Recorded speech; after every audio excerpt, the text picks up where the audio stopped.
Hello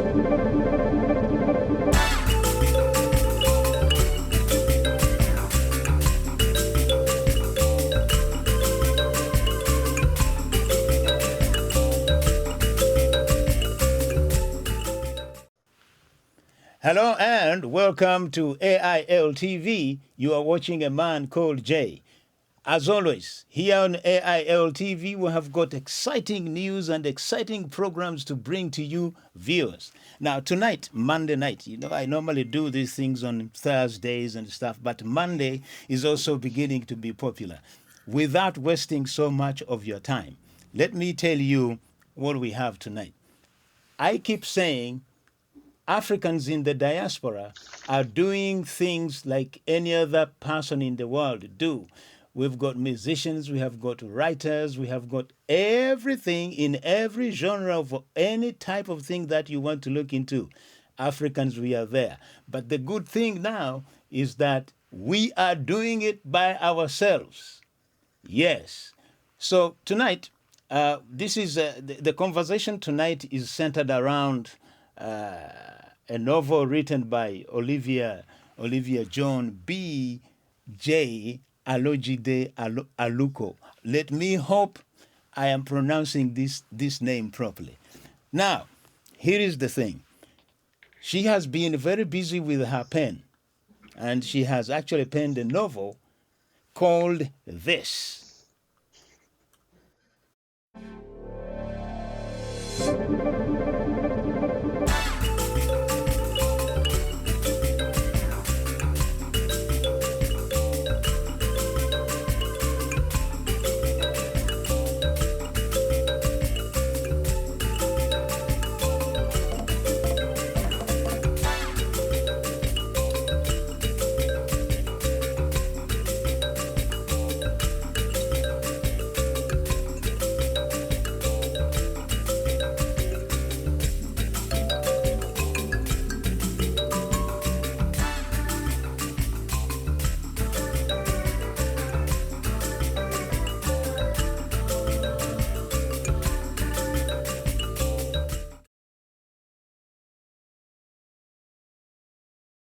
That is what we are talking about.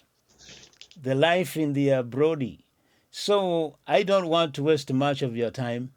And let me go to the author herself. Oh. Okay, right. This is how in the, things are falling off, phones are not charged, and that messes up the program too. But look, we have to carry on. At the top there, the lady in red, she's the author of the novel of The Life in the Abrodi. So she's going to tell you what it's all about. So let me start with you, Olivia. You are going to introduce other guests because they have got something to say about the book, I believe. Isn't it so? Good. So, CG, Councillor CG, you are back. Will the battery now be permanent? No, for some reason I was disconnected, but I'm back. So. Okay, all right, okay. So let us begin the program now, and let us hope that everything will hold. So this is how it is. Olivia, please introduce your guests before even you start, before you get into the novel itself. Right. Good evening, everyone, and welcome to the show. And I want to thank you for all joining me. And I will start with Mr. Chris Adichem, the solicitor. I mean, he likes to talk in a very, how would I put it this way, soft voice, but it's a very loaded, intelligent, etiquette person. You would hear him talk. Thank you, Chris, for coming up on the program. Thank you. On the other side is my other friend who is my legal colleague way back from Africa in Nigeria. But just like me, she's fair to practice in the UK. Jumoke Kukoyi, you are welcome. Thank you. And the last but not the least is to introduce my eminent counselor here, Counselor Shiju, who is a diehard socialist and activist in the community. She puts herself into whatever is done. So thank you, Counselor Shiju. Thanks for joining us this evening. Good. So I think you need to continue. Okay, come on. Okay. All Yeah, right. continue talking. I just Okay. want you Okay.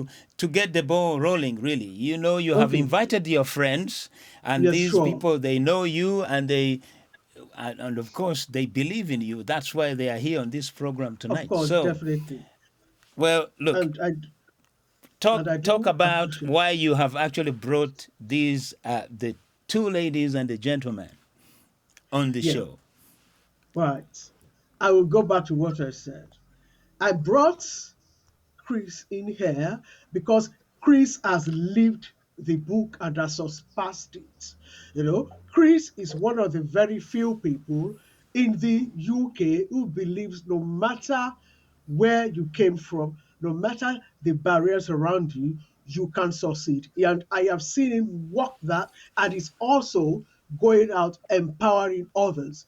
So, and I believe by having someone like Chris with me today, it should sort of lend a voice to what we are saying that you can thrive even in an unequal world. So that's one of the reasons why I have Chris. And Chris, you've got the novel, haven't you? I'm sure you've not had the time to look at it, but it's a story you would enjoy and participate in. And Jumoke, I want to thank you. She's attended my first book launch. She attended my second book launch, and she's going to attend the main launch coming again on Saturday. I do appreciate you because you are an encourager. And my counselor, Shiju, right from the time before I even got it on, she's been on it and she's been very passionate. And I see the passion. You know, she put very diligent. I mean, I love the diligence that I see in her. So look at it. If someone like Shiju can get into politics and be a part of it in a very diverse environment, any other person can do it. Thank you for being a pace setter. You're welcome. Thank Right. you. Thank you. Yeah, thank you. Talking about my book, Joseph, do you want to say anything Well, to the okay. audience? For me, basically, all I just want to hear these distinguished guests that you have brought on the show. I just want to Mm, hear what do they think about the book, whether they have read mm, it or they haven't read it. Now, you see, for mm, me, when I see the title is in a language that is probably I half understand. Now, mm, for most Nigerians, they will understand what it says. But mm, because you see, me, I have got also my own views about the diasporans, and mm. some of the views that I have, they annoy people. But they annoy people because I I tend to speak the way how I see things. But you know what is more encouraging is to see that Africans now are not really hanging about waiting for things to happen or waiting for.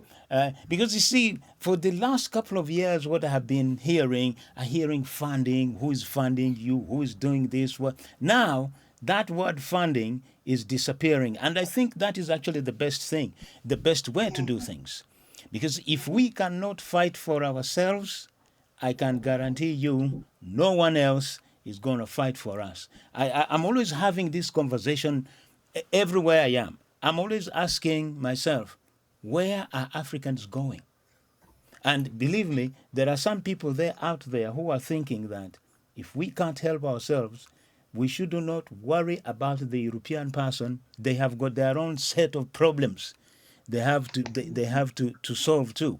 So, but also I see that we are in a position whereby we can do things, and I'm always saying this, that if you are here in the UK and you cannot do what you want to do, forget it. You're not going to do it anywhere else.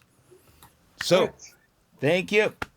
That's all I have to say. I will come back later Okay, on and we have a chat. So yeah, yeah. right. Okay, thank you, Joseph. I'm going to start with Chris because it's just right on the other side. There are challenges to us being Africans living in the UK, and one of the challenges that we do have is the issue of parenting. We come up every time that way. In Nigeria, in Kenya, this is the way we were brought up to do things. And we take that same step in the UK or anywhere we are abroad and it backfires. Social services steps in because you slapped a child. A lot of things do happen. And some parents are, because they don't want to get on the other side of the law, they just leave their children to grow anyhow, come back home at any time they want without any boundaries. How do you balance parenting, especially when there's a clash of cultures and training? Thank you very much, Olivia, and thank you very much, every other person, Councillor Siju, Jimoke. I know Jimoke very well. And I would say, first of all, as a childcare specialist, childcare solicitor in the UK, it was quite um, nerve-wracking when I started working with the local authority, and then I had to be able to reconcile how I thought with the, can you hear me, everybody? Can you hear me? Yes, they can hear you. Oh, good, Yeah. very good. Yeah. So, working with the local authority first, that was about 16, 17 years ago, when we were removing children from their parents. So many of them were African children. I found out something that, hold on, when you are in Rome, you behave like the Romans. In the UK, there are standards of parenting, which for many people coming into the UK, we come in with the same mindset, that same mindset of how we were all brought up in Africa. Certain things are not done in the UK. You can't just beat your children, even at times. Telling off your children could be emotional harm, and those harm can impact on these children in a way that the social services could remove the children. But the question is, how do we balance it? How do we as parents be able to do what we are divinely ordained to be able to put our children in the right way, in the way that the way we were all brought up. We were brought up in a slightly different with living in Africa. But our parents, even when they smacked us or they did what they did to us, they did it because they wanted us to become better. For me, I know I wouldn't be here if I did not have my mother smack me. I would have been a useless person. So, being in the UK, you need to understand their systems of law. When you contravene this law, it will lead to your children in many situations being removed. Now, how can you deal with a recalcitrant or difficult child? Every child is difficult, but it's the parenting that makes a child whatever the child will become.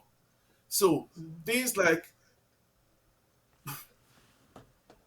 physical chastisement, hitting your children, and trying to deprive them of certain things, possibly, most especially food, as a way of trying to make this child comply is not the right thing. We, or not just Africans, people who are in the UK should adopt a new approach in which to deal with how to cope with a difficult child. It's difficult, but the truth is to know that you can't smack your children. Before, you could smack your children to a certain extent, but right now, even though it's not been completely removed from the law, if you smack your child, local authority might intervene. Sorry, it's re-echoing. Sorry, it's re-echoing. Can you hear me? Yes, we can. Yes. Yes, we can Yes. hear you. So, Yeah. Yeah. so it is for our parents to understand that you have to change the way you you you engage your child when your child is not doing what is right. And how do you do that? Is knowing how to speak to your child, how to tell your child, okay, I wouldn't give you, maybe if the child likes a phone, or you can tell it, okay, you've been naughty today, I'm not going to give you this, go into your room. Those are some of the ways you can handle a difficult child, or you can administer punishment without really contravening the law. I'll speak more on it, but I wouldn't want to stay too long trying to dig deep into this. Thank you very much. Yeah. Thank you, Chris. Councillor Um, Shiji, do you have anything to add to that? Oh, where do I start? Because I initially trained as a social worker many, many years ago. So some of this Mm, is right up my alley, especially when it comes to cultural issues. I mean, local authorities still have a long way to go in terms of understanding, mm, to be cultural savvy and understanding where people are coming from and various other things. mm, But they are doing mm, well. I mean, they've come a long way in terms of um, recruiting social workers of the same background and attending to a call or an issue that they've been referred to. But there's still a long way to go in terms of when you have those who chair a child's conference or things like that, understanding all the cultural dynamics and stuff that is involved. But I'll leave the work of social worker aside for a minute. I want to digress a little to parenting itself. I'm a parent myself. I parent two teenagers, and some of the ways I parent a lot of African families or African, the ones that have gone before me would not necessarily agree with me, and sometimes I've come in conflict with many of my old elders, in the way they feel that it should be done, and I'm like, that's not the way it should be done, because at the end of the day, we have to understand that these children, whether we like it or not, they have rights. Every child has rights. If you want to go into the UN Convention of Human Rights and everything, a child has right. But for some African parents, it's something difficult to grasp that my child doesn't have rights. I am the parent. Whatever I say goes. It's gospel. And that's where they run into all these conflicts with their children. So that's one area. In terms of bilingual, there's an issue of because for me personally, I'm a second generation migrant. My children are third generation migrant. By the way, they've never been to Nigeria before. So sometimes I find myself, you know, disciplining or reprimanding them sometimes in the way my parents or the people that have gone before me, the way they've done it. And I realize that there's a clash there because they haven't even got a clue. Sometimes when I say things because of the way some things I dare not say to my mom or I dare not say to my dad. If my son challenges me or my daughter challenges me, it's a situation whereby they haven't got a clue. It's like you're talking a foreign language here. I don't understand what you mean or what you're saying here. So we have to I say detox. Well, I have to detox myself away from the way they parent because the age I am now is not the age, my children or put it this way, the century or they're millennials, they're not even millennials now, they're generation Z now. The way they are growing up in the environment and everything else is totally different from the environment and how I grew up. So it's understanding that there's two cultures here coming into two words colliding, two languages colliding, because sometimes when we are processing things, we are processing it in the way we speak our vernacular language. And for somebody that doesn't speak that language, it's a challenge, and you're wondering that, oh, you're being rude because you dare not say that in that way, maybe in Yoruba language or Igbo language or Hausa language or whatever. So you dare not say that, but understanding that they don't mean any harm. That's just the way they talk. So it's things like that that I think parents need to understand. And when it comes to discipline, I always say to my children, this is the line. If you cross it, then you are crossing the boundary. Do whatever you want within this boundary. I couldn't, I wouldn't even bat an eyelid. Do whatever you want. But when you cross this boundary, there is what's the word I'm looking for? There are consequences for crossing the boundaries. Mm, And some of the consequences that I have to apply is because I know what they like, their mobile phones, their devices. So it's a mm. case of, well, I'm going to have to confiscate your device for 24 hours or 48 hours or things like that. Parents don't need to smack their children, period. That's where Okay. I'm try to get at or say there are other Okay. ways in which discipline, but I let other guests Okay. um Thank you, talk. Councillor Chidu. Listening to what you've said and listening to what Chris has said. Now, from what I've heard, you said parents don't have to smack their children. So there's no balance at all. At all. We have to define what smacking is. I remember that in our generation, if you break a plate when we were growing up, you get smacked for that. If you do, if you don't do your homework on time, you get smacked for that. As a matter of fact, no, that is a fact. If you don't, in fact, you get smacked for even crying after you've been beaten up again. That you are crying, you get smacked. You don't cry, you get smacked. And there's usually in our generation that, oh, that is the way we're trained up. But you find out that with this generation, the way we were trained up is It's quite quite different. different. For example, when I remember growing up, when you wake up, you've got to prostrate, or there's a way you greet elders.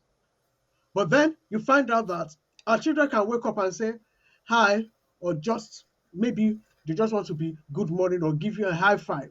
And then you are getting upset and they're wondering why you are getting upset. Let me tell you something. Like, I remember what Councillor Shiji just said. I think it was some time ago, and I was talking to my son, and it was maybe two steps from me. He said, Mom, you are shouting, but I'm here. Why are you shouting? I felt so embarrassed. Well, I couldn't even explain, but we look at it because we shout because we want to explain. And Yeah. guess what the younger generation are saying? They say, African parents, you have they've even turned it into, if you go on YouTube, you will see a lot of comical issues. You would know you have an African parent if you are sitting down. Like that novel, Life In The Abrodi, the lady, the mom, she had her laptop on it.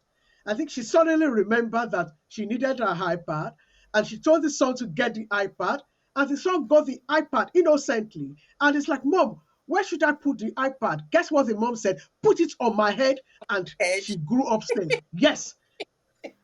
We African parents, the remote control is there. We rather call that child upstairs to come and get the remote control. I don't know why we do that. You find out somewhere along the line. What have you to say to that, Jumoke, as a counselor? She's a therapist, and you talk with different people. Um, it's lovely being here. Thank you for the opportunity to come and share my humble exposure. Well, first of all, I just wanted to quickly mention regarding what Chris said, just a flip back. I think one of the issues that we have is a lot of people coming to the country with their own impression of how they want to run their houses. So it becomes a shock when they get over here. And I think one of the things that works out is where there is the people who've been living here for a while getting to meet those who are just coming in and exchanging ideas and helping them out. I can quickly give an example. While I was school governor for about 16 years in a primary school, I remember I had to make myself immediately what you call an ethnic minority governor, because I found out so many things seemed like the white teachers were bullying the black parents. That was the impression they had on little things like that. So obviously there was a need to have a mediation, and that was by bringing so many Nigerian parents who were in different fields of professionalism. They come in and talk to brand new parents coming in so they can actually school them with what is happening here and how things will work. And that way they felt a bit more tolerant of the rules around living in England, as opposed to hearing it from the white person who they felt was probably looking for ways to maybe deport them and things like that. So I think that's one of the problems we have. Those of us who have been here for a while, we need to try and expose those who are coming in, even those who are even with us, who have been here, but they have refused to learn. We need to keep, bringing the reorientation back into their minds for them to see exactly that the white person is not looking for a way to cause you harm.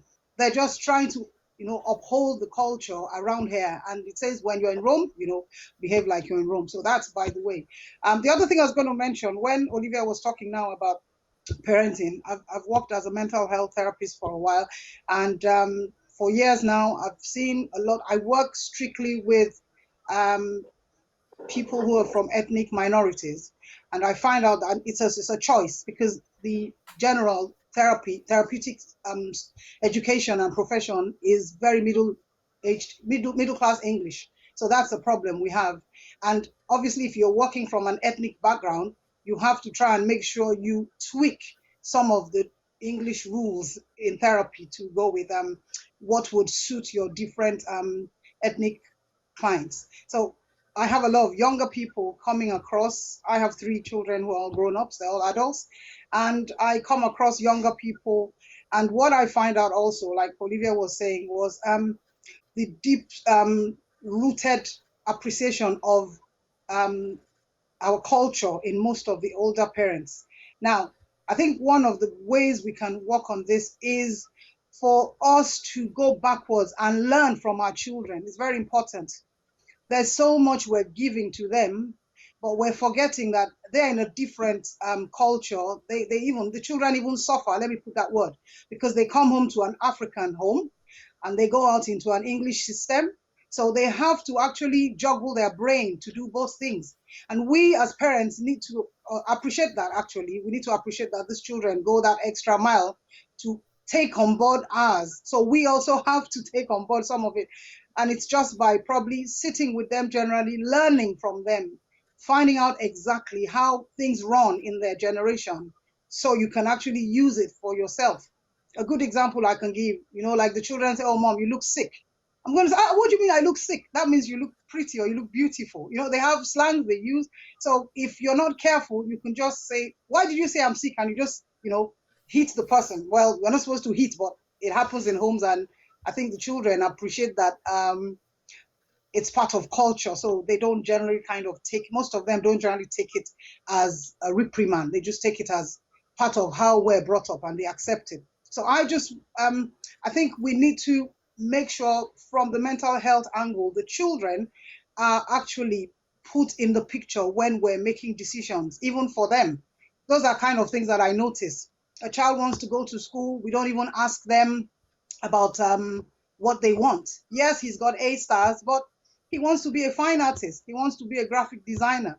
He doesn't want to go to university. He wants to go to the banking sector, be an apprentice, learn, do his exams, and move up the ladder that way. So he's acquiring lots of skills, lots of experience, and he's doing his exams.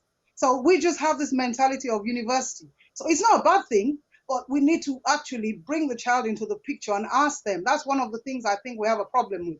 We talk to them, we don't talk with them. It's very important. They're 2 different things. And also, when we're putting boundaries, I notice that's a big problem too. When we put boundaries, the children will want to shift. The children that we bring up in this country are ones who question, they query things. So we also have to be ready when we make decisions to try and explain to them why those decisions are made up. And we then ask ourselves, what ages are they? When a child is like 20, we still feel they are kids. But 0 to 18, for me, I see it as instruction because the government will hold you accountable for 0 to 18. From 18 upwards, it's guidance. So the children, after that, we as African people always feel we still have a hold kind of, but we need to always allow them to express themselves. Even if we know where they're going is wrong, we need to let them say their mind. Then we say our side, and then we see whether we can, come to a merger, kind of. But it's very important that we take the children along, because that's one of the problems I find with the kids on mental health. A good example, the kids say, "Mom, my mom doesn't hug me," and the child feels hugging is a way of showing love. So what I kind of, introduce to the children is, your parents don't know about hugging in that sense. So can you also introduce that to your parents? "Mom, I want to be hugged." So it's a give and take thing, and it's necessary. It's ongoing. We've got to learn to try and find out what works for your house. It's not necessarily what works in Olivia's house will work in my house, which is one of the problems we have. There's too much comparison. We have to understand our children for who they are. Even within the children, you need to know which child is what, and don't, compare, because in later years it comes back to haunt you, and you didn't do it with malice, but they take really big offense to it. So that's my take on that. Joseph, we know in the last, should we say, 10 years, some of the children that, our peers have raised have become teenagers, and some of them are now maybe 21, 18, and there's this issue of, black boys and crime, black boys and crime. And I have had this issue, and Joseph will bear witness that. I mean, before the pandemic, it was so common. Teenagers just dying, shooting themselves and dying. And some argue that, well, the reason why this is happening is that because the environment has said, don't discipline your child in a particular way. So children have no boundaries. So they go into gangs, they just do what they need to do because there are no clear guidelines, and parents are also wary of enforcing that discipline. Peradventure, they've done it before, and the child, called the police on them for slapping or for hitting with a bat or whatsoever. And so the parent doesn't want to get a criminal record, and so just watches the child.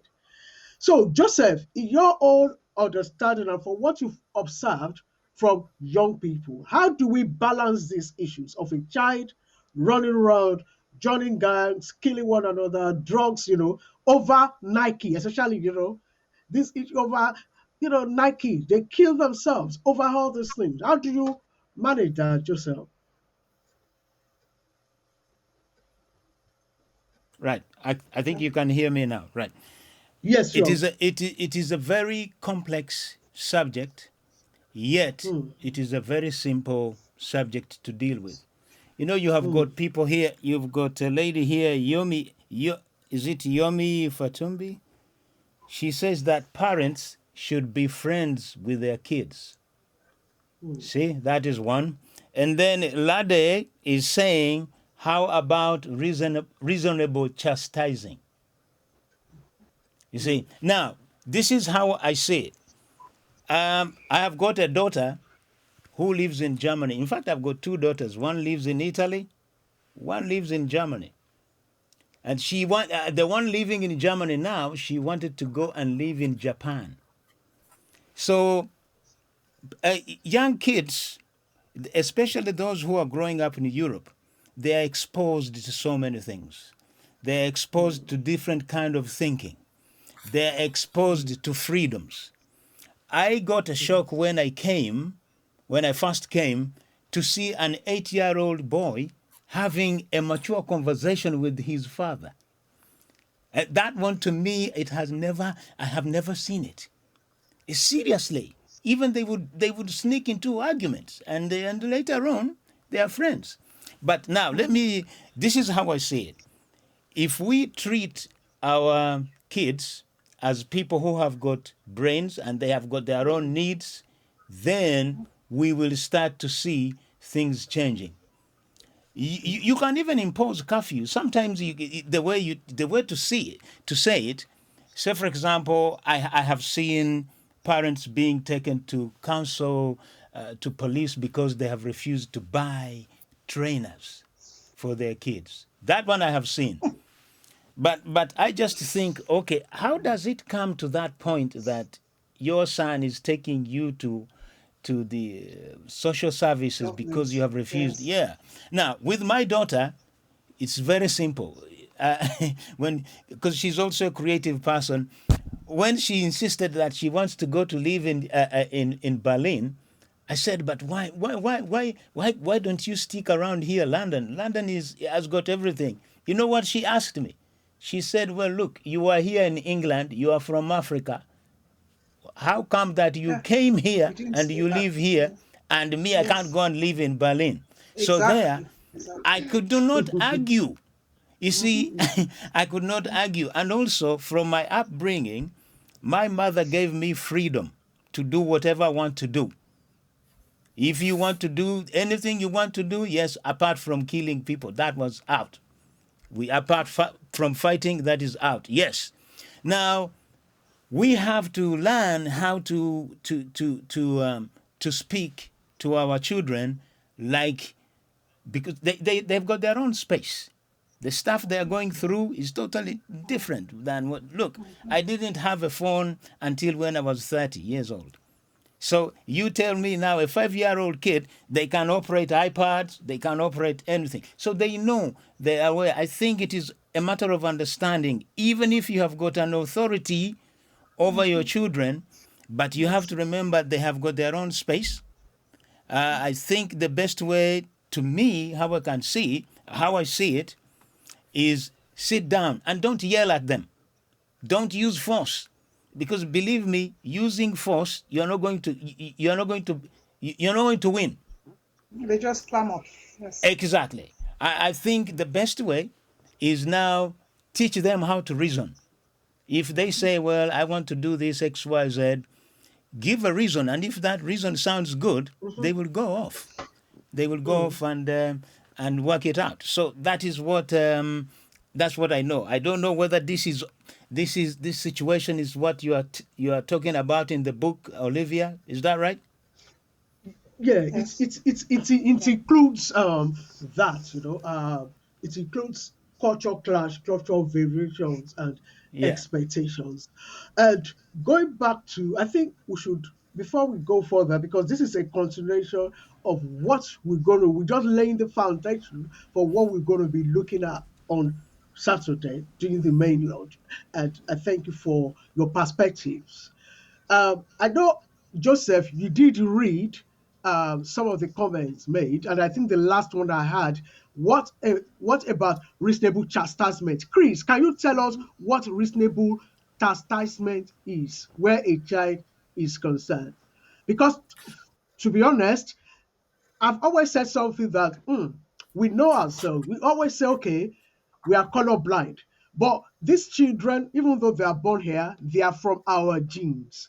Some of them, if you don't maybe give, I'm not saying hit in annoyance or take a wooden stick to hit a child on the head. I don't do it, which some people do.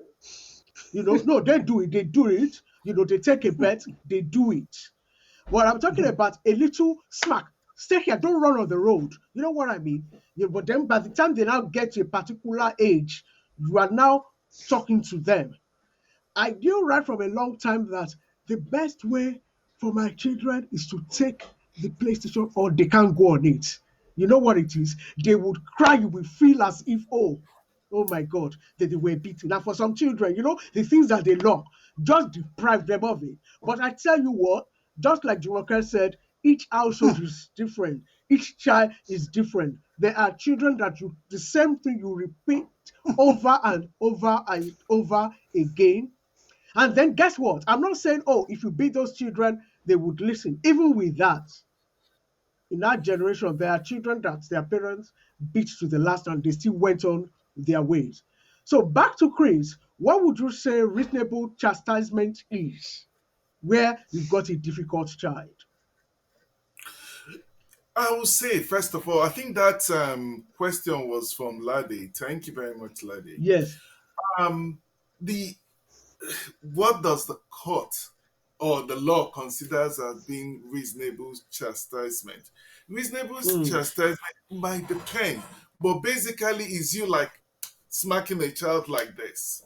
Okay, in the UK, not so in England and we not UK. In England and Wales, it has not been banned. However, in Mm. Scotland, just Yes. smacking a child like this It's Mm. fine. is a criminal offense. It's a fine. So, Mm-hmm. reasonable chastisement does not include you using any implement whatsoever. Mm. However, even smacking a child like this and leaving a mark, it would not be seen as being reasonable chastisement. Reasonable chastisement, again, the force in which you do it. Now, I've had many cases, I even have currently a case in court. One of the allegations the child has made is that the my client has, that's the mother, has used that, the children always know how to describe that wooden implement that they use in The mixing wooden something. stick, yeah. Yes, they, Yeah. they know how to. So that's the worst thing a Oh. parents can ever use for a child, because they know. Even the police know. So the truth is, Mm. whether what we call reasonable chastisement in one situation House. might not even be Yes, a it's reasonable different. chastisement in the other situation, because the Yes. Mm. truth is, regardless of how you see it, apart from being physical harm, it is still emotional harm. Therefore, your child can be removed under section threshold under section 31 or section 21. 38 of the Children's Act of 1989. Mm. So, like I Mm. say, and I tell all my clients, remove that from your dictionary of having to hit your child for one moment. Don't do Mm. it. Because the moment you do it, firstly, the child may describe something worse than you have used. Even when you deny it, it's unfortunate that in many situations, the court, or most especially social services, do not believe that children lie. Mm. Okay? Most Mm. especially if this child is telling something that a parent have done to the child. So a parent should not in any way, whether you think it's just reasonable, what you call reasonable is dependent. The court might rule that it wasn't reasonable. So I always tell people, don't do it. You are in the UK, you know their system. The law has not banned in England and Wales reasonable chastisement. But the truth is, it is still emotional harm. And you can lose your child by virtue of emotional harm. Thank you. Okay. Th- Um, Thank you, Chris. I Yeah. was just okay. Okay. Just want to read this. I just want to read this comment from Ami Aton Barega. She says that we also need to remember to start setting boundaries from where they are young. The first 5 years is very important. Mhm. Carry on. Absolutely. Okay. Absolutely. Okay. Okay. All right. Yeah. Yeah. Jumoke, you wanted to say something. Yes, I Then was we go just to going to Castle that. Suji. Yeah. Aton has just highlighted that right now, but I was just going to quickly mention that while we're talking about this, we've got to also remember that most times, a lot of the parents, we don't talk to our children. That's the truth. We don't talk. It's a very important thing. There's a need from when they're small. The relationship we build is what creates what we see later on. So all these things about calling police, I mean, we've all been parents. We had kids who were reporting and things like that. But I think one of the major things we need to do as parents is let the children understand where you're coming from when you make your rules, because many people make rules they don't explain. Give you a good example. If you're telling your child off, they broke a plate or they did something wrong, you're telling them off for the way they reacted, because sometimes they say things like, oh, but mom, you broke a plate the other day, who told you off? So it's not just, it's their attitude. When you say, oh, why did you put the plate on the shelf and you ran, you didn't put it properly, it fell. It's the reaction of the child that you normally tell of that. I'm talking to you and you're frowning or you're walking away. But most times we don't acknowledge what we are correcting. And so there's mixed signals. Because even when you think about it, when we were small, many times people were smart. They were not told what they did wrong. They just get That's smart, true. and tomorrow again they get smart on the same thing again. So I think it's the balance there, which is still missing, is we as parents have not, most parents, they do not talk with their children. It's very, I say that a lot. A lot of the grown-up children we have now are the products of parents who gave them everything they taught, but there was no talking to.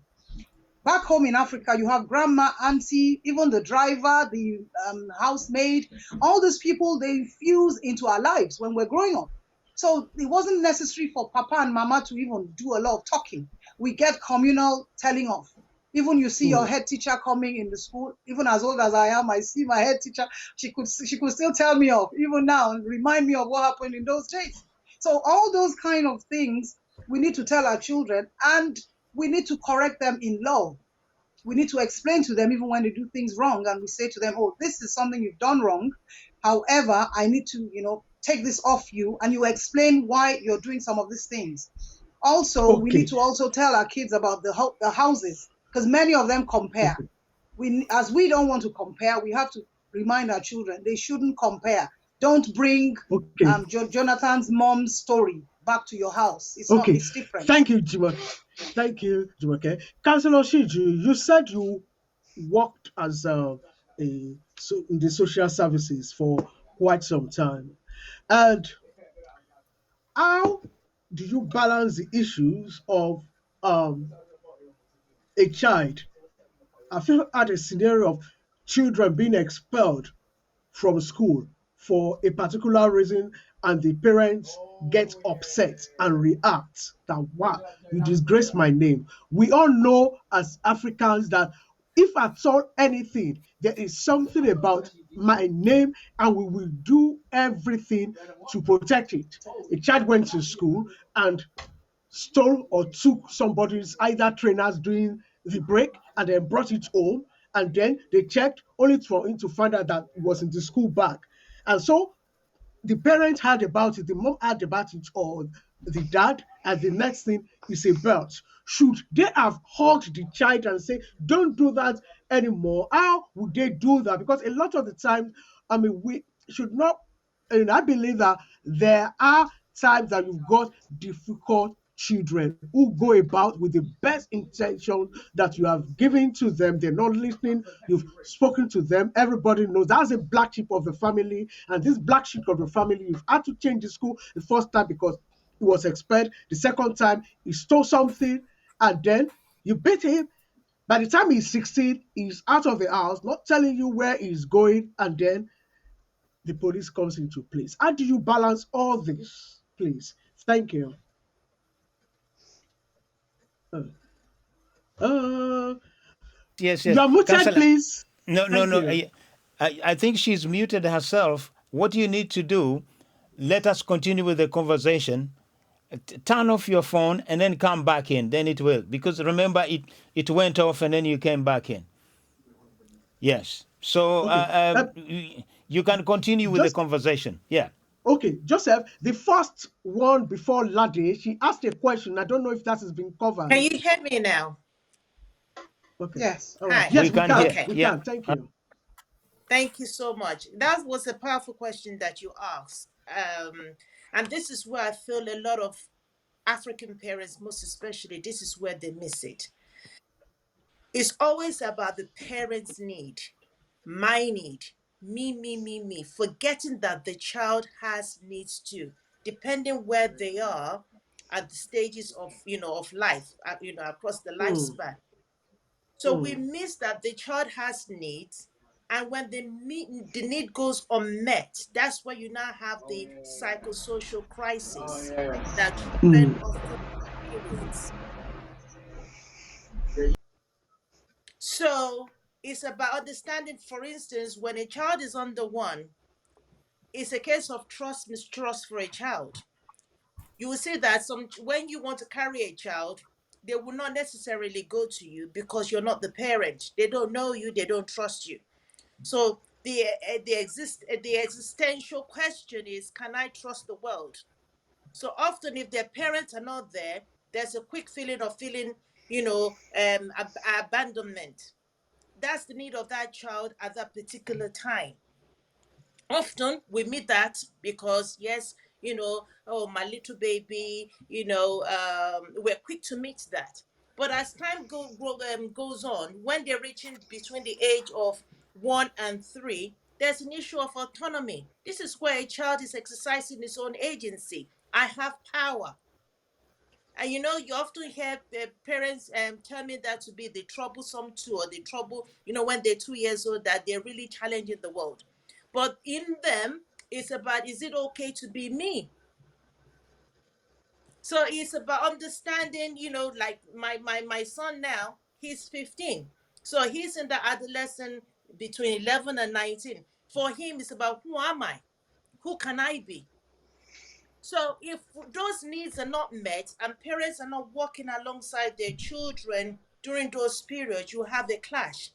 You talked about earlier on, which was very interesting, that people thought the result of gun and knife crime is as a result of lack of discipline. Sometimes over discipline can cause it. Do we know? Because you're too strict, you don't give your children opportunities. A child may want something, you say no, they can't have it, because you think they're going to be unruly, or they, for instance, my son has, dreadlocks, for instance. In some African country, some African homes, that's unacceptable. How can you let your child have dreadlocks, for instance? Because he looks like Jamo. They call it Jamo. You're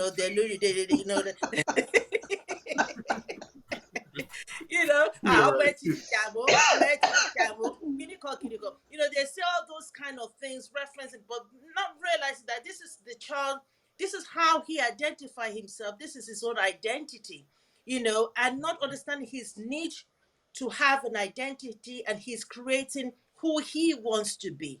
If care is not taken, if I had resented that, there's going to be power tussle. There's going to be struggles. So it's understanding that it's all, some things that we think is not okay is actually okay. But I mean, I don't want to take much of our time, but it's really understanding at each stages of life where your child is, what is their need, and actually meeting that need, and also working alongside them, trying to make sense of life, along with them. But sometimes parents are too busy to even sit down, with their children to help them make sense. Share with the parents that has gone to what they call guru, and they've done morning, afternoon, night shift. And some parents frustrated. Where do they get the time to be listening to a child? When they're worrying about pound sterling. So it's things like that we really, really need to take a step back and try to meet the need of your child wherever that child is. But you will not know until you have those conversations. And sometimes those conversations are uncomfortable conversations. Those conversations, they will challenge you. They may come across as rude to you, but it's not rude, because the culture we come from is that, how dare you? You don't question a parent, or you don't ask why, or but this is the period where they're seeking the why. So I will stop there. Can I just buttress what you said quickly? I work within the prison service, and I just quickly wanted to mention a good example of what Councillor Shiti just mentioned. I was at a hearing recently, and you have this 16-year-old young boy at the young offenders prison, and he's come for a hearing, and he's insisting his mother, who's a top medical personnel, should leave the court premises. And they're wondering, and he tells the judge, "I'm sorry, I don't want her here. Let her bring all the 9 nannies who have looked after me from when I was young till now. She has time to come from her job to look after me because her reputation is at stake. She needs to leave because I won't talk in this hearing if she's not here." Now, this is a person living in a six bedroom house in a gated estate, everything. So ask yourself, that's a boy who you think would be living, the life, because he has everything. So like you just said, the cares of the pounds in the pockets of most parents also, causes the children to lose out from the parental responsibilities. So the parents too in the house too matters. The relationship parents have with themselves too, the kids see it. And so you're telling a child to do A, but the parents are living C. So it's very important, the dynamics. We live back home, but we want living with our parents. Let's call a spade a spade. Most of us our fathers and mothers lived separately from us. We're in the same house, but we don't really see what's happening because we have so many other people looking after us. But in the European culture, you have the houses are so, we're nuclear families. So you actually see what transpires within the house. And the kids pick from this and they actually, live those kind of lives, sometimes to the detriment of their families. Like you said earlier on, you've come a long way in settling in UK. How do we, because there seems to be an engagement, how do we impart a successful lifestyle to our growing children? When we talk about children, I'm talking about our teenagers. There's this microwave fast of getting everything and trying to get a particular identity. How can we impart? What is your word to parents, to their young, maybe teenagers and young adults, how to be successful? Chris. Um, if I answer that question, you see, there are plethoras of issues. First of all, because when you talked Hmm. about black children, I always think about the black children and the the huge numbers of our black children spending time in prisons, and now, Hmm. like the question you are asking, how can we ensure? Sorry, can you repeat that? Like the last question. Okay, sorry. How can we treat those principles of success to those words? Let me tell you an example. I've written a novel, and I remember that I was even trying through myself to get young people to buy into the novel, not to buy it, but to read and to come and hear to be a part. And I had a young person said, and he also said that what, in our generation we don't read. We don't read. Okay. Yes, that is it. So how do you impact? You are reading in the night. You are a solicitor. You are spending, putting bundles together. And here is the generation that we are rating that in our generation we don't read. What have we to say to them? How do we? Yeah. I will tell Yeah, it's you, I true. will say, firstly, for me, okay, I learned my reading, love of reading from my dad. Like my children, I always explain to them the importance of reading. I mean, at this age, Reading. I just started a PhD 4 months ago in children's law. And my children see me read every day. And I tell them the value of education, not just getting the paper education, but what education does. Reading, I mean, reading is like you getting other people's knowledge to add to Mm, yours. And how can you teach your children? It's firstly, when your children see that you're doing. mm, Secondly, it's when you're able to engage your children in a subliminal way. How do you do that? It's every mm, time I bring like my books that I've written, I tell my children, okay, come, let's read this book. Do your presentation on this book. I mean, mm, last week we did a training for public speaking training for about 15 to 20-year-old children. Last week there were about mm, 20 of them. And my children, my mm, first daughter is 15, the other one is 10. They came out on top because of the what I have been impacting on them. Because every day I mm, make sure that before they leave, they do their presentation 3 minutes, 5 minutes. And my other daughter, I mm, gave her a book. You have to read this. The next morning, your presentation, your 5 minutes presentation will be on this book. So the children, because they see I'm always reading, their mother is always reading. In short, I have a library and I'm even building an extension that will be my library. Also, a big library. And they know I love reading. And because of that, you see, when the children start expecting when parents start, there are things, the positive things you can put into your children. I mean, like for By example, I tell examples. my children, hold on,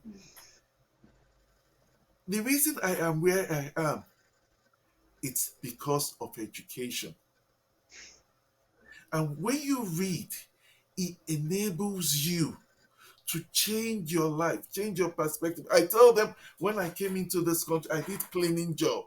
even though I was a lawyer from Nigeria. So I try to make them understand that education is the key, and you have to continually read to improve yourself.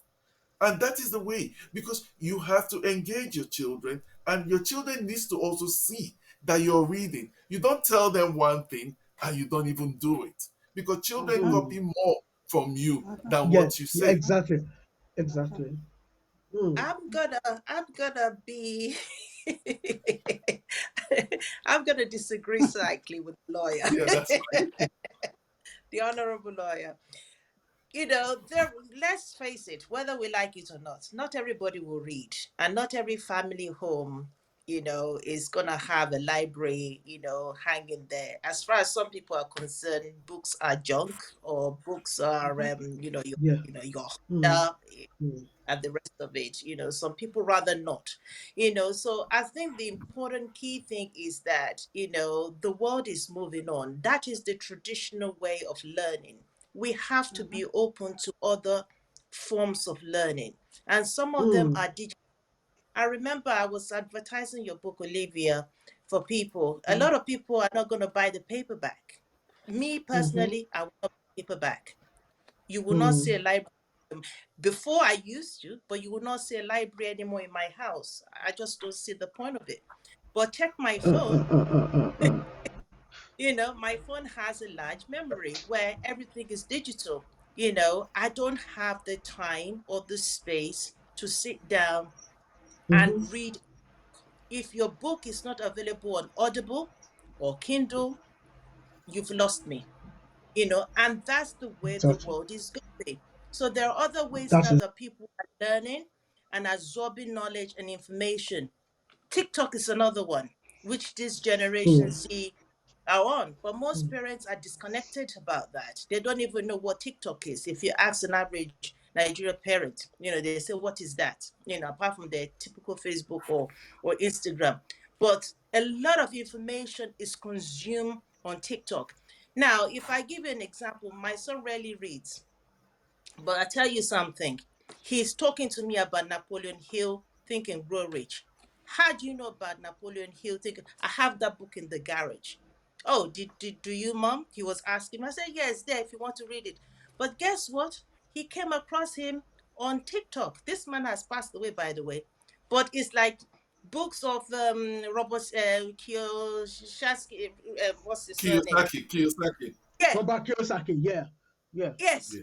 he's coming across it fast and they're digesting it on TikTok. That's the point I'm trying to Mm. make. That's where Mm. he's absorbing his learning. He's already talking Mm. about how he wants to start this business, to do this business, that business, because he's into entrepreneurship, what he wants to do, and so on and so forth. So one thing I just wanted to us to be aware of, for particularly for our viewers, is that sometimes the traditional way of learning might not go down well with this generation. We have to be open to other various Mhm. forms of learning, and often it's going to be digital for most kids. But the important thing is that they are getting the right information, and they getting it from the right source. And you can always have those conversations. If you don't have those conversations with them, you wouldn't, he wanted to teach me about I said, you want to teach an old dog a new trick. I will go, and lo and behold, I went into the garage, brought all the books out, that these are the books. Just because I'm not on TikTok doesn't mean that I don't have the knowledge or the experience of what you're talking about. So it's Mm. just for Mm. us, adults, to adjust to what's happening in this generation, is what I would say. Thank you. No, yeah. Thank you. And that is the issue of the change. I remember that when I was growing up in Nigeria, there was this song, and it was a Yoruba song. When we are at the assembly, you have to sing it. That your shoe would make a lot of noise if you read. Your shoe will make a lot of noise. Trust me. Yes, exactly. Batamiadu Koko Ka. If you read Batamiadu, If you exactly don't so. read, Batamiadu Koko you Ka. are Guess nothing. what? By the time I remember in the 90s, by the time I finished, and I became a barrister and solicitor of the Supreme Court, a lot of my mates, do you know what a lot of us were doing? Charge and bail. They will say, the song changed. That another one, that the one that is even wearing shirts and tie is because you are not hungry. Can you see how a decade after you are wearing shirt and tie, where there are people, with a whole lot of African agbada and stuff like that, churning out money. There are professors that are broke. There are people, a whole lot of things have changed. But it still boils that back to workers' association saying that the word learning is good for those people that can do it. It's not everybody that's going to go to school. That is a fact. But the most important thing is that what is it? There are different ways to success. Creativity. Look at our sports. The sports. Those our three young men in England doing England proud. There's so many of them scattered over. Some are into movies, some are into music, doing a whole lot of things. That we African parents, in quotes, that if our own parents, if we are told our parents 20, 30 years ago that we want to go, it's either we say, over my dead body, kill me first. But here it is. Some of our parents are releasing their children to go into sports, to follow their arts desire and pursue it. And something so good, I'm rounding off, something so good about the UK, like I did say to someone, is that whatever it is that you want to study, there is either a college somewhere. If it's a carpentry you want to face and to be the best carpenter, there is. If it's driving, whatever it is that you want to face, that's an advantage that you can face it. And on this note, I would round up and thank you all for being here. Over to you, Joseph. It's very, very, very interesting. What Mm, surprises me, as I said earlier, mm, with the African community has got everyone. mm, As you've got people with PhDs, you've got people with master's degrees, all kinds of education. mm, What we are really missing, we do not have, and I keep saying this, our communities mm, are scattered. We like to mm, use the words, oh yeah, well, community, community. No, until something mm, happens, that's when you start to mm, realize, oh, well, where We is don't it have, exactly? yes. Where is the community? Now, look, so the four of you there, I'm always saying a lot of things. We need mm, now to start, leave the youngsters alone. Let us mm, run our own adult education about how to create personal development. I call that. mm, Develop yourself mm, first, understand mm, the space that you live in, and then get, get, get parents gathering, do workshops, ask questions. What kind of problems are you having with your daughter? What problems are you having with your son? Believe me, if we start creating workshops, some might come along, and for those who doesn't want to come along, that's fine. They will always catch up, because I mm, think that's where I see there is a need to do workshops collectively mm, in a gathering. Here mm, we are talking among ourselves. We know what to do. But I want to hear Jomke, Councillor Siju, Christopher, talking to a group of people, whether they are 10 or 15 in one room, and all those people writing down their challenges. You see, that's I would support that very much. So we can create workshops. Now we have got means of documenting these things, because education. Okay. Well, my wife always tells me, she's also a PhD holder, but she says, well, look, if here universities here the way they work, you go to university to gain knowledge and to learn networking. You don't go there thinking that I'm going to go, come back and get a job. And this is where I see also there's a problem. You are forcing your son to go and become a doctor because you know that by becoming a doctor he will be paid very well. It is permanent. But how about if he doesn't like it? He has something else to do. The same thing. I was in Bahrain with Professor Alam, I was sitting down with the founder of Ahlia University, one of the private universities in Bahrain. You know what he says? He says, we teach our students two things. You can come here, come and get your master's degree or PhD, we will help you.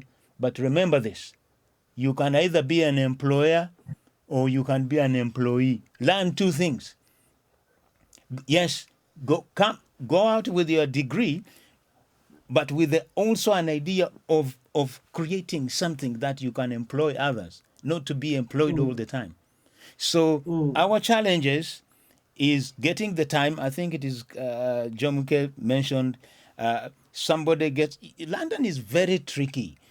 You leave 6 o'clock in the morning, then your wife comes in 8 o'clock.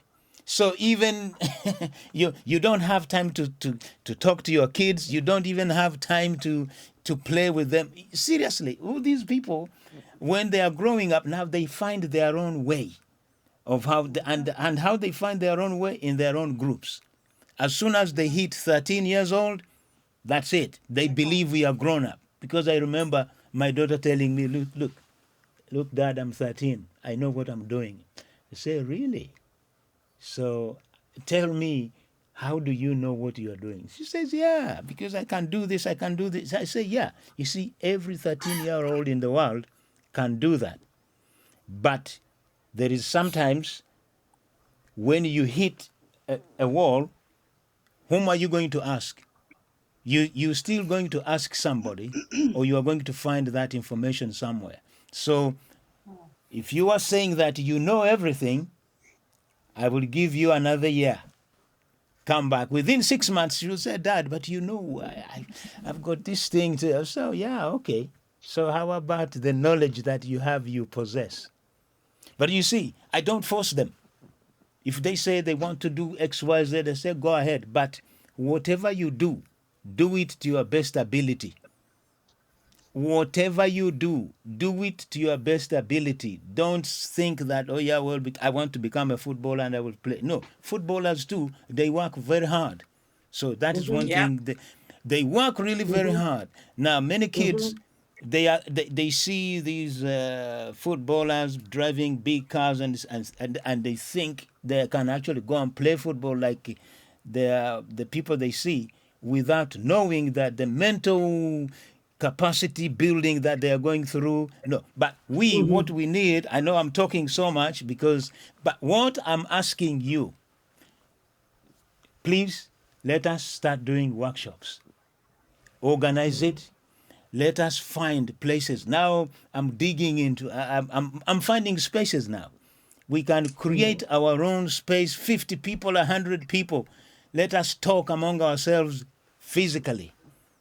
That's what I really want to see. And I have been saying this. You see, for me, when I started AIL TV 15 years ago, people didn't know what Zoom is. People didn't know live streaming what is. But I kept saying, the reason I'm creating AIL TV, I know there are Africans out there who have got knowledge. They can stand up and deliver a speech you wouldn't even know. And if you shut down the door, you will think this guy is the American or whatever. So we have got lawyers, we have got counselors, this is what we need to showcase, so that when our kids see us in this light, they think, yeah, you know what? We are also from somewhere. That, yes, we are from somewhere. Because they don't see us on TV. They don't see us. These days, you can see a little bit of advertisement on the train with black faces and stuff. But imagine if they could see Mr. Christopher in Netflix, with his gown and stuff. They say, yeah, this man here is from Nigeria. And what do you do? And I'm always saying, Africans are also doing big things in Europe.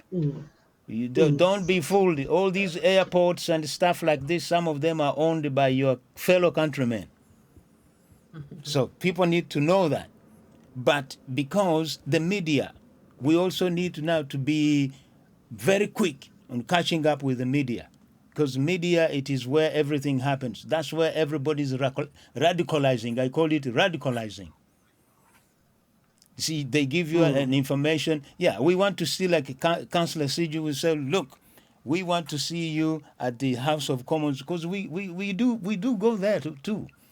We want to see you guys commanding. We want to see you guys presenting intellectual arguments. No emotion attached here. mm. Because I know we Africans, we are so much emotional charged, and then sometimes we lose it. So, and that's why we lose it also with our kids. Oh yeah, well, I'm your dad. You have to listen to me. They say, well, listen, man. How you are And we talking. also we also lose it in our relationships, because that's another area we didn't get to cover because of our time. Where the issue of domestic abuse Yeah. was one of the chapters in Olivia's book, but because of time, we're unable to touch on it tonight. Maybe another time we will break that down and unpack those issues. But yeah, we just need to. There's so, Mm, so many things that needs to be addressed in our community, and Okay, how. maybe let me add just one more thing. And Go on, whoever sir. is watching out there, the conversation carries on social media. This video is going to be available on YouTube as soon as I finish here now. I will send you a YouTube link. And also on Wednesday, Olivia will be back again with Oh, another set of people. mm, So she will send you the link. If you want to engage yourself with her, just via Facebook. I think we are going. Let me see who is on. Okay, yeah. So that's it. There is a plenty. If we need, we can even create a program that basically based on adult education, because that's, I believe in that. I don't care whether mm, somebody went somewhere in Cambridge and came mm, out with a PhD, but there are other things that we need to be taught in a way, in a cultural way. yeah. That's what I would say. So, yeah. Olivia, I anything think, else? Joseph, what you are Yeah. talking about, yes, sorry. I think what you're talking about, when you talk about adult education, I think from what I understand, you're talking about emotional intelligence. And let's be real.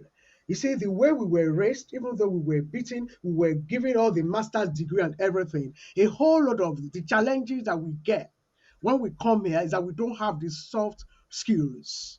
And the saddest thing is that some of us are still making that same mistake with our children. We push them to grammar school. Oh, they must enter school of university. But basic life principles, intelligence, communication, emotional resilience, how to deal, team spirit, how to handle stuff. Why is it that young people are fighting? They don't know how to solve conflicts.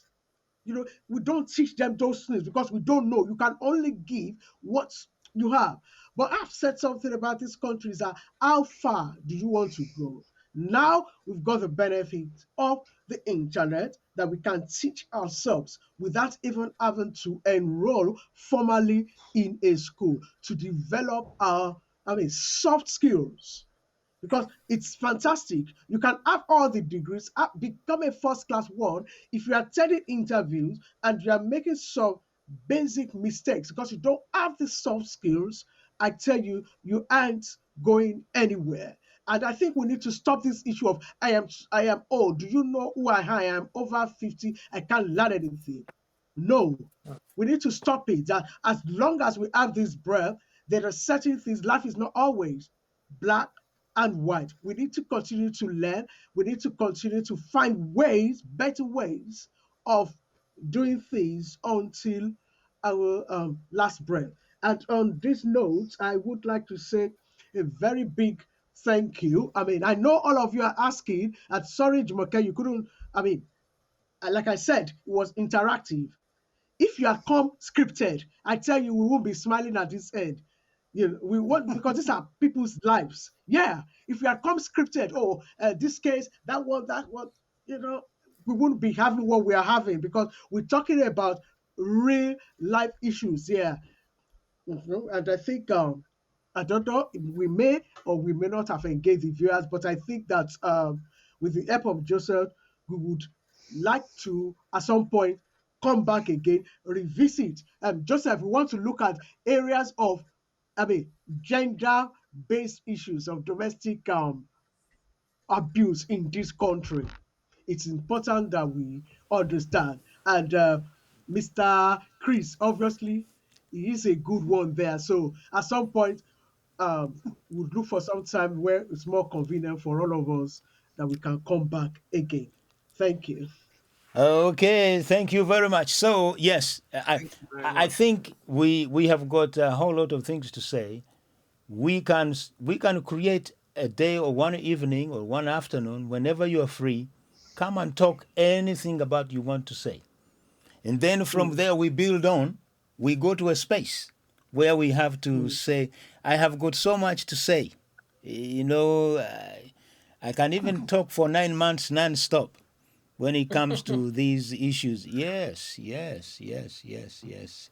I have had friends who have been jailed because their sons they are going and they making up stories, blah blah blah. It's too much. So let me just do a small announcement here. Um, ladies and gentlemen and viewers, thank you very much for watching. Tomorrow we have got another explosive program. We are going to be talking about mental health. I will put up a poster because this lady, she's been really every day. You read her, go to Facebook, you'll find the name Laddie and Nose organization about mental health. This is also another area that we need to explore. So for now, I'm sure that you have had a very good time. We are going to do it again. So, gentlemen and ladies, thank you very much for being our guest, and we will see Thank you you very much. again. Yes. By the way, Thank you Bye. so much for having us. Wednesday, Thank you. Wednesday, we are having another program again on the book, The Life on the Abrodi. Before I leave, let me play this book again.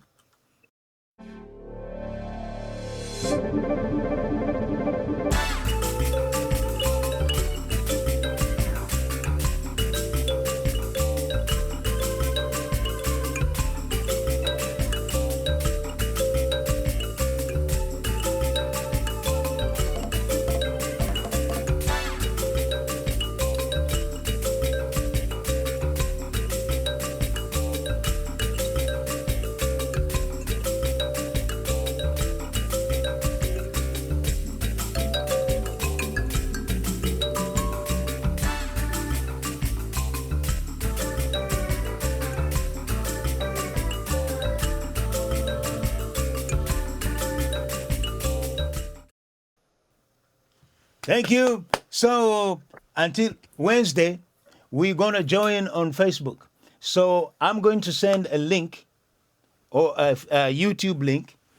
Share this video as much as you can to your friends because you have said so much and there's so much important passages in there. For those who wants to learn, they will learn. For those who doesn't want to, that's okay. You know, we always have a in our country, Uganda. We have a saying that you can lead a horse to the river, but you cannot force Mhm. it to drink. Oh, you Yeah, have it too sure. in Nigeria. Yeah, yeah, we Yeah. Yeah. do. We Oh, do. We okay. do. And We on that do. note, I will see you on Wednesday. Thank you. Okay.